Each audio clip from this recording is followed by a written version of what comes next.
A questão dos refugiados sírios na Europa é de extrema gravidade. Milhares de famílias estão deixando suas casas e fugindo do país de origem por medo e por não terem mais opção. A nossa repórter Priscila Celino conversou com o cientista político Samuel Feldberg sobre a atual situação dos refugiados. Confira.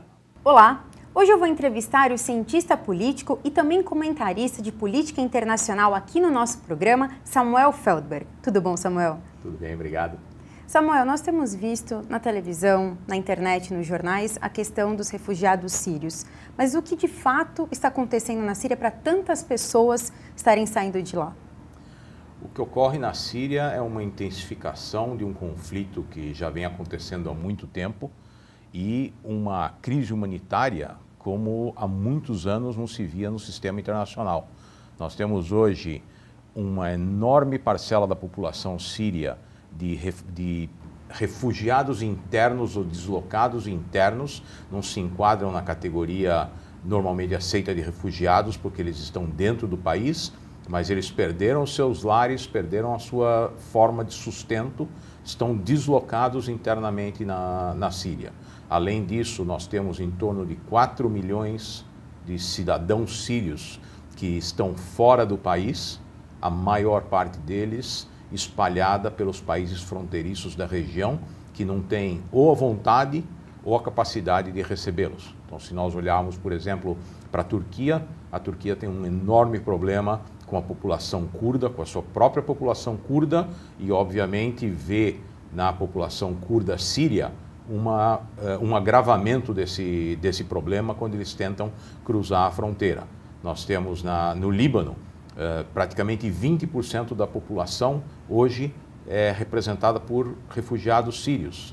Se nós fizermos uma comparação com a população brasileira, seria o equivalente a nós temos 40 milhões de refugiados no Brasil. Nossa. E na Jordânia, que é um país pobre, sem recursos, que sempre teve problemas muito graves em relação ao abastecimento de água, nós também hoje temos quase 1 milhão de refugiados que cruzaram a fronteira. Então, os países que estão menos capacitados, que têm menos possibilidade de atender esse fluxo de refugiados, são os que estão recebendo os maiores números. E o Estado Islâmico é o único responsável por essa situação ou tem outros motivos também? Não, o responsável pela situação é a intensificação dos combates. O presidente Assad da Síria vem utilizando todos os meios à sua disposição para enfrentar os rebeldes. E aí nós vimos a utilização de armas químicas contra a população civil, nós vemos a utilização de bombardeios indiscriminados por parte do presidente Assad.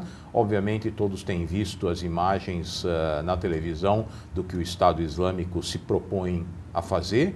O Estado Islâmico tem ocupado amplas áreas com uma enorme população civil que cai sob seu controle e além desses dois participantes principais nesse confronto, nós temos grupos como a Frente al-Nusra, que é um braço da Al-Qaeda na Península Arábica, nós temos os militares que se rebelaram contra o regime de Assad e formaram um outro grupo de resistência e vários outros grupos, os Peshmergas, que defendem a área habitada pelos curdos. É um emaranhado, um mosaico de grupos que se enfrentam uns aos outros e que, obviamente, causam um enorme dano, principalmente à população civil. E de que forma essa situação afeta tanto a economia como a sociedade europeia?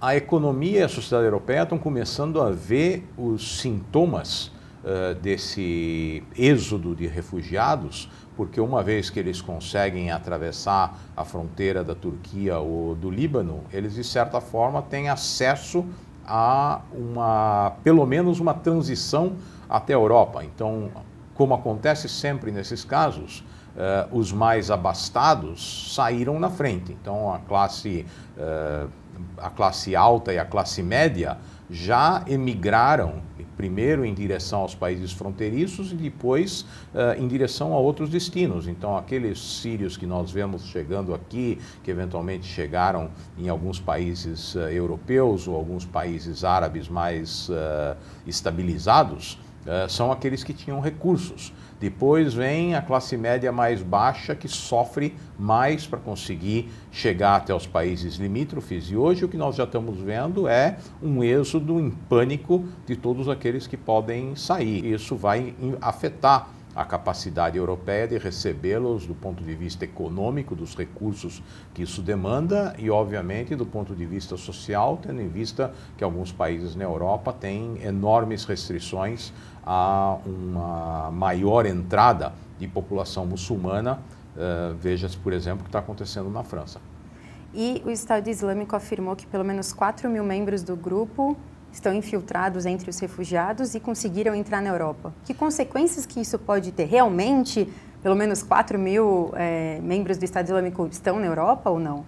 Nós não podemos saber quantos infiltrados existem entre esses refugiados, mas certamente quando há uma migração em massa dessa magnitude, é possível que elementos se infiltrem junto a eles e aí as autoridades europeias provavelmente vão utilizar os instrumentos de inteligência que eles têm para tentar identificar aqueles que são elementos perigosos. Então, por exemplo, uma família constituída representa um risco menor do que um indivíduo que vai sozinho na faixa etária dos 18 aos 30 anos, solteiro, sem filhos, etc. É o mesmo perfil que as agências de inteligência usam para tentar identificar terroristas em potencial, mas o que nós vemos, por exemplo, nas Américas, é uma enorme restrição à vinda desses refugiados, justamente pelo receio de que haja esse tipo de infiltração.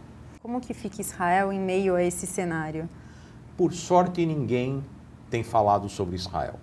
Então, isso é bom ou isso é ruim? Isso é bom porque pela primeira vez em muito tempo Israel não é culpada do que acontece no Oriente Médio, não está sendo apontada como culpada como principal daquilo que responsável acontece no Oriente Médio. Os israelenses têm lidado de forma pontual com o que acontece na Síria, então quando forças como o Estado Islâmico ou Hezbollah se aproximam da fronteira israelense no Golã, as forças armadas israelenses têm tomado atitudes muito enérgicas contra esses riscos.